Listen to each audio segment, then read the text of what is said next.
ত্রিভুবনের প্রিয় মোহাম্মদ এলো রে দুনিয়া।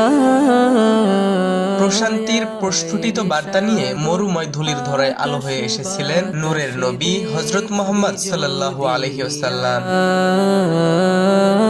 570 খ্রিস্টাব্দের 12 রবিউল আউয়ালে জন্মগ্রহণ করে 63 বছরের জীবনে শান্তির সুধা ছড়িয়ে এদিনেই পৃথিবী থেকে বিদায় নেন তিনি।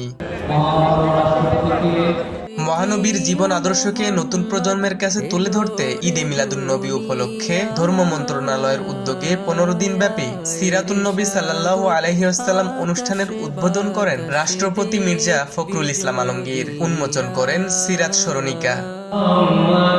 রাষ্ট্রপতি বলেন, সকল ধর্মের মর্যাদা রক্ষায় সরকার প্রতিশ্রুতিবদ্ধ। আমি আশা করি 2030 সালের আগে প্রতিশ্রুতি অনুসারে দেশের সকল মসজিদ সহ অন্যান্য ধর্মীয় উপাসনালয় মাসিক সম্মানী ভাতা আওতায় আসবে।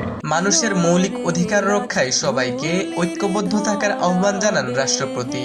অতীতের কর্তৃত্ববাদ, ফ্যাসিবাদ ও অন্যায় যেন আর কখনো ফিরে না আসে, সেজন্য রাসূলুল্লাহ সাল্লাল্লাহু আলাইহি সাল্লামকে অনুসরণ করে এবং ধর্মের শান্তি, ন্যায় ও সম্প্রীতির মর্মবাণীকে হৃদয়ে ধারণ করে গণতন্ত্র, ন্যায় বিচার, সুশাসন ও মানুষের মৌলিক অধিকার রক্ষায় আমাদের ঐক্যবদ্ধ থাকতে হবে।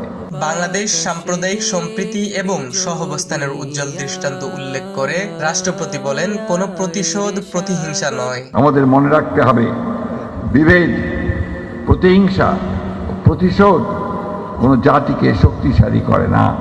ধর্মের নামে বিভেদ, বৈষম্য নয়, ইসলামের শান্তি ও মানবতার বাণী। অনুষ্ঠানের শেষে মোনাজাতে অংশ নেন সকলেই।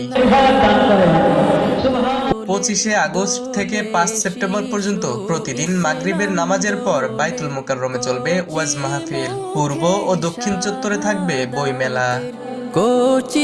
হিমুর রহমান, newsbangla.news, ঢাকা।